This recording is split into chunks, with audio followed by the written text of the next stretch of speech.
Good morning students. आज हम chapter number 3 में बात करेंगे आवेशों के समूह के कारण विद्युत विभव। देखिए, विद्युत विभव के बारे में मैंने आपको बताया है।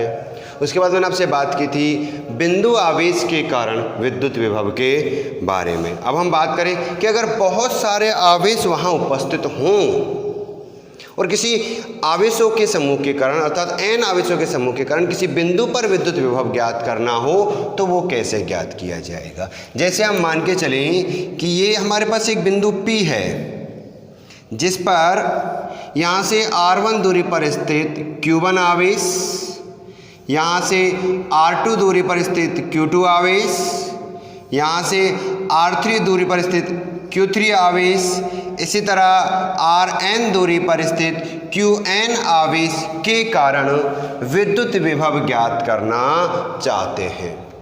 किसके कारण students? Q1, Q2, Q3, Qn आवेशों के समूह के कारण बिंदु P पर विद्युत विभव ज्ञात करना चाहते हैं, जिससे इनकी दूरी क्रमशः R1, R2, R3 और क्या है Rn है। यदि हम कहें कि Q1 आवेश के कारण बिंदु P पर विद्युत विभव V1 बराबर के Q1 अपॉन R1 क्या मिलेगा स्टूडेंट्स हमें? के Q1 upon R1 equation number first. इसी प्रकार Q2 आवेश के कारण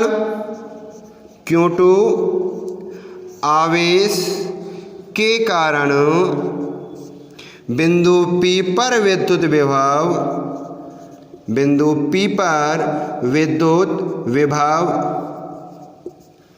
V2 बराबर के Q2 upon R2 equation number second.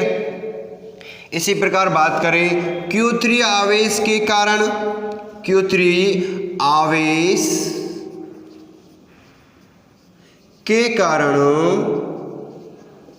बिंदु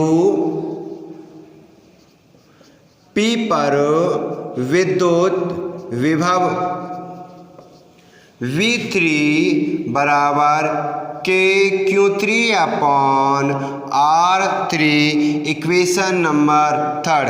इसी प्रकार अगर हम चलें तो हम जानना चाहेंगे Qn आवेश के कारण बिंदु P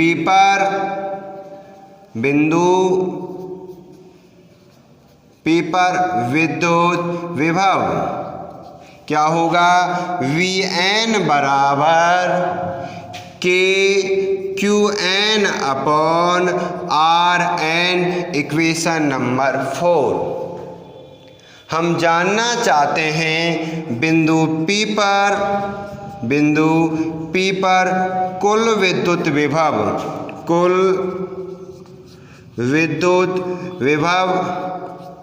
अगर हम बिंदु P पर कुल विद्युत विभव ज्ञात करना चाहते हैं तो हमें निकालना होगा V बराबर V1 plus V2 plus V3 dot Vn, अर्थात सारे Q1 के कारण, Q2 के कारण, Q3 के कारण, Qn के कारण जितना विद्युत विभव पैदा हुआ है उन सबको अगर जोड़ दिया जाए तो बिंदु P पर कुल विद्युत विभव ज्ञात हो जाता है। ये बात हम अध्यारोपण सिद्धांत से लिखें। अध्यारोपण सिद्धांत से क्या लिखा जाएगा कि बिंदु P पर प्राप्त होने वाला विद्युत विभव आवेशों के समूह के कारण उत्पन्न होने वाले विद्युत विभवों के अदिश योग के बराबर होता है। डेट्स ऑफ रीजन, क्योंकि विद्युत विभव एक अदिश राशि है, इसलिए इनका योग भी अदिश हमें प्राप्त होता है।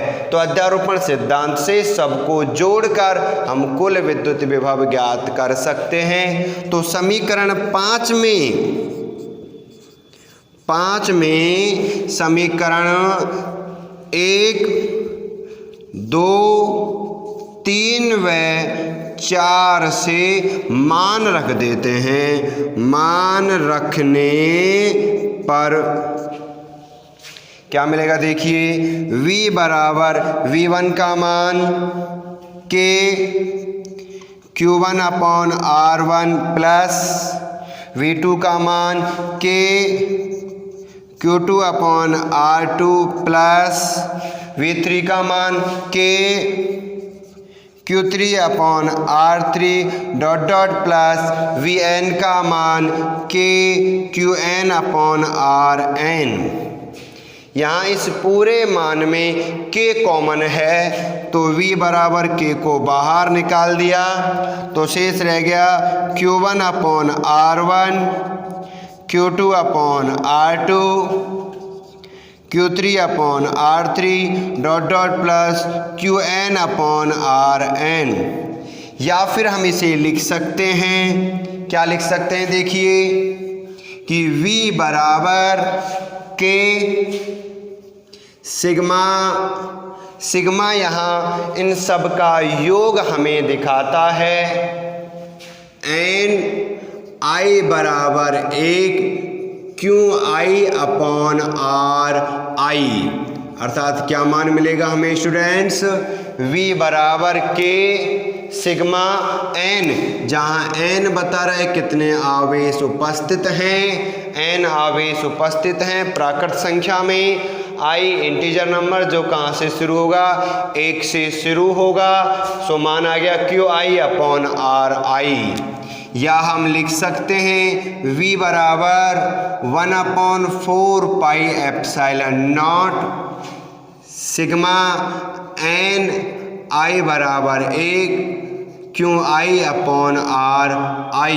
इन दोनों मानों के द्वारा आप आवेशों के समूह के कारण, ये जो आवेशों का समूह यहाँ बना हुआ है, इस आवेशों के समूह के कारण बिंदु P पर क्या ज्ञात किया जा सकता है, विद्युत विभव ज्ञात किया जा सकता है। मैं एक बार फिर से आपको बता देता हूँ कि बिंदु P पर प्राप्त होने वाला विभव सभी आवेशों के कारण प्राप्त विद्युत विभवों के अदिश योग के बराबर होता है। ये स्ट्रक्चर या पर ये बात हम किस सिद्धांत से कह सकते हैं, अध्यारोपण सिद्धांत से कह सकते हैं। ये हो गया आपके सामने आवेशों के समूह के कारण विद्युत विभव। अब हम बात करें इससे अगले एक छोटे से और अच्छे से एक टॉपिक पर, समविभव पृष्ठ।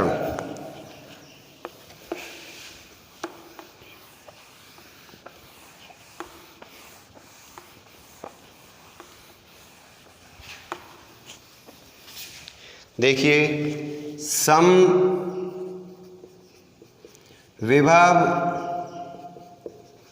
पृष्ठ नाम से ही पता चलता है, इसका नाम ही आपके सामने इसकी डेफिनेशन क्लियर करता है। क्या नाम दिया गया है देखिए, समविभव पृष्ठ।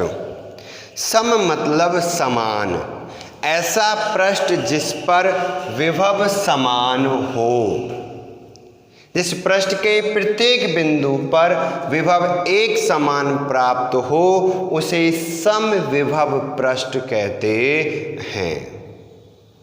जैसे कि अगर हम इस बोर्ड की, इस व्हाइट बोर्ड की बात करें, इसे एक समविभव पृष्ठ मानकर चले तो जो मान मुझे बिंदु P पर विभव का मिलेगा वही मान मुझे बिंदु Q पर भी प्राप्त होगा, वही मान मुझे बिंदु R पर मिलेगा, वही मान मुझे बिंदु S पर मिलेगा, वही T पर मिलेगा, वही U पर मिलेगा। तो वो पृष्ठ जिस पर सभी पर एक समान विद्युत विभव उत्पन्न हो उसे समविभव पृष्ठ कहते हैं। क्या कहते हैं स्टूडेंट, उसको समविभव पृष्ठ कहा जाता है। अगर हम जैसे कि बात करें कि एक समान विद्युत क्षेत्र ये रहा, तो इसमें एक समान विद्युत क्षेत्र में इस तरह के आयताकार भाग एक समविभव पृष्ठ के रूप में होते हैं। ये दो पृष्ठ जो आप देख रहे हो ये दोनों समविभव पृष्ठ हैं। समविभव पृष्ठ एक समान विद्युत क्षेत्र में ये उपस्थित है। तो जितना विभव यहाँ प्राप्त होगा उतना ही विभव मुझे यहाँ भी प्राप्त होगा। अगर हम बिंदु आवेश के कारण देखें तो देखो बिंदु आवेश के कारण विद्युत बल रेखाएं इस तरह से चली जाती हैं, बहिर्मुखी प्राप्त होती हैं अगर ये पॉजिटिव है तो इस तरह से।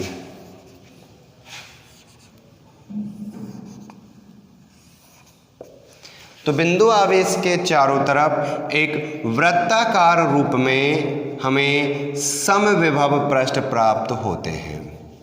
ये जो आप सर्किलाकार जो भाग देख रहे हो ये दोनों आपके समविभव पृष्ठ हैं। समविभव पृष्ठ आपके पास उपस्थित होते हैं। तो जितना विभव मुझे इस पृष्ठ पर प्राप्त होगा उतना ही विभव मुझे अगले पृष्ठ पर भी प्राप्त होगा, उसे कहते हैं समविभव पृष्ठ। अच्छा, समविभव पृष्ठ में कुछ स्पेशल पॉइंट्स क्या क्या हैं। नंबर 1, यहाँ पर आवेश का जो ले जाने में जो कार्य किया जाता है वो 0 प्राप्त होगा। अगर मैं एक आवेश को एक बिंदु ए से बिंदु बी पर लेकर जाता हूँ तो यहाँ का वर्क 0 मिलेगा, किया गया कार्य 0 प्राप्त होगा। इन शॉर्ट बोला जाए तो विभवांतर 0 होगा।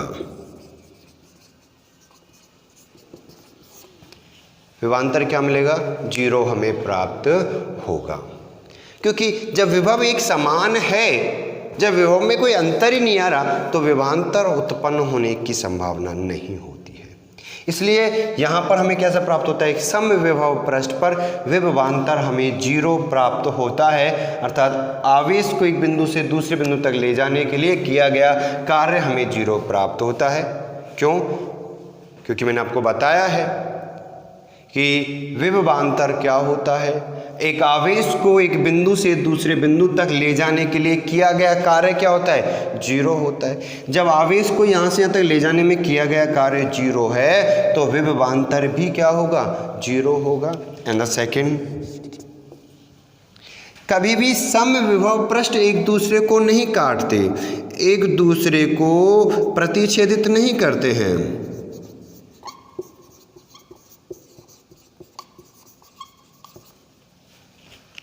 कभी भी एक पृष्ठ दूसरे पृष्ठ को क्या नहीं करेगा? प्रतिच्छेदित नहीं करेगा। नंबर 3 जो आपको बात समझ में आई क्या है स्टूडेंट? कि समविभव एक पृष्ठ एक दूसरे को प्रतिच्छेदित नहीं करते हैं। एंड द सेकेंड, एक और पॉइंट हमारे पास स्पेशल है कि समविभव पृष्ठ विद्युत क्षेत्र के लंबवत होता है। देखो ये रहा पृष्ठ, ये रहा विद्युत क्षेत्र, तो यहाँ बनने वाला कोण 90 डिग्री है। अगर मैं यहाँ करें तो ये आपका पृष्ठ है, तो यहाँ बनने वाला कोण कितने डिग्री होगा? 90 डिग्री होगा। तो समविभव पृष्ठ विद्युत क्षेत्र के सदैव कैसा पाया जाता है? लंबवत पाया जाता है। कैसा पाया जाता है स्टूडेंट्स? हमेशा सदैव लंबवत पाया जाता है। ये छोटी छोटी सी बातें हैं जो समविभव पृष्ठ में आपको याद रखनी होती हैं कि समविभव पृष्ठ किसे कहते हैं, इसमें किया गया कार्य किस प्रकार 0 पाया जाता है, विभवांतर कैसे 0 पाया जाता है, समविभव पृष्ठ एक दूसरे को कभी प्रतिच्छेदित नहीं करते, समविभव पृष्ठ हमेशा विद्युत क्षेत्र के लंबवत पाया जाता है। ये बात हो गई आपकी किसके बारे में स्टूडेंट्स? समविभव पृष्ठ के बारे में आपसे हमने बातें की हुई हैं। अब हम बात करें कि एक गोलीय कोश, अब अलग अलग पृष्ठों के कारण, जैसे आपने समविभव पृष्ठ यहाँ लिए हैं तो मैंने कुछ अलग अलग पृष्ठ बनाए, जैसे गोलीय कोश, चालक गोला, कुचालक गोला, इनके कारण विद्युत विभव कितना उत्पन्न होता है। जैसे कि आपको पहले आप पढ़ चुके कि इलेक्ट्रिक फील्ड भी हमने ज्ञात किया गाउस के नियम से, गाउस के अनुप्रयोग में आपको मैंने गोलीय कोश के कारण विद्युत क्षेत्र, कुचालक गोले के कारण विद्युत क्षेत्र मैंने आपको समझाया था। ऐसे ही हम गोलीय कोश के कारण या कुचालक गोले के कारण क्या देखेंगे? विद्युत विभव हम देखेंगे। सेम उसी तरह जिस तरह से विद्युत क्षेत्र में पाया गया 3 स्थितियों में। पहली स्थिति गोले की सतह पर, गोले के बाहर, गोले के अंदर। हम बात करेंगे, जिनके बारे में हम आपसे कल बात करेंगे। Thank you.